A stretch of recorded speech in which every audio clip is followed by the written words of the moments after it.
Coastal रोडवर गुरुवारी पहाटे विरुद्ध दिशेने गाडी चालवल्यानं एकच खळबळ माजली। या प्रकरणी मलबार हिल परिसरामध्ये पोलिसांनी चालकाला गाठलं आणि त्याला ताब्यातही घेतलं। गावदेवी पोलिसात या चालकावर गुन्हा दाखल झालाय। विशेष म्हणजे चालकानं थेट पोलिसांचीच गाडी पळवत रस्त्यांवर धुमाकूळ घातल्याची ही माहिती मिळते।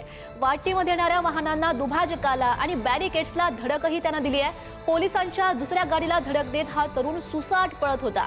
ताडदेव येथे एक कार चालक विरुद्ध दिशेने चालवत असल्याची माहिती वाहतूक पोलिसांना मिळाली होती। पोलिसांनी कारसह चालकाला ताब्यात घेत नंतर सोडलाय। त्यानंतर तो पुन्हा कोस्टल रोडवर पोहोचला।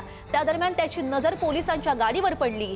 गाडीत चालक नसल्याचं आणि चावी गाडीतच असल्याचं त्यानं पाहून क्षणाचाही विलंब न करता पोलिसांची कारच त्यानं पळवली आहे। मुंबई पोलीस या प्रकरणाचा पुढचा तपास करतायत।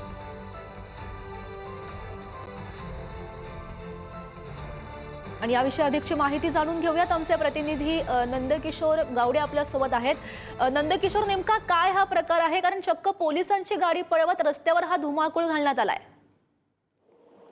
नक्कीच खरं तर या संदर्भात खरं तर गावदेवी पोलिसात जे आहेत ते चालकावरती गुन्हा दाखल झालेला आहे। मात्र जी कोस्टल रोडची जी फेरी आहे ही संपूर्ण फेरी जी आहे ती यानं केलेली आहे।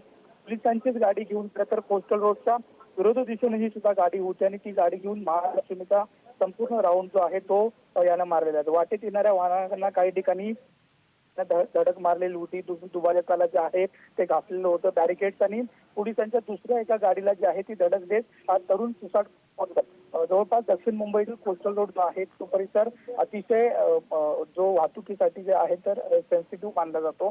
त्यामुळे विरुद्ध दिशेने गेल्यामुळे खरं तर अनेक वाहनांची जी आहे ती तारांबळ उडालेली आपल्याला पाहायला मिळत होती। ताडदेव इथे एक चालक जो आहे तो कार विरुद्ध दिशेने चालवत असल्याची माहिती वाहतूक पोलिसांना मिळालेली होती आणि त्यानंतर जो कारचा जो चालक आहे त्याला ताब्यात घेतलेले होते। या संदर्भात खरं तर आता गावदेवी पोलीस स्टेशनमध्ये जो आहे ती तक्रार दाखल करण्यात आलेली आहे। आरोपीला ताब्यात घेण्यात आलेला आहे। आरोपी खरं तर शिक्षित आहे असं कळतंय। मात्र पुढच्या तपासानंतरच खरं तर यानं अशा पद्धतीचा कारनामा का केला आहे खरं तर समोर येईल। नक्कीच नंदकिशोर, पोलिसांकडून नेमकी काय कारवाई केली जाते या सगळ्या प्रकरणासंदर्भात हे बघणं अत्यंत महत्त्वाचं ठरणार आहे। धन्यवाद दिलेल्या सगळ्या सविस्तर माहितीसाठी।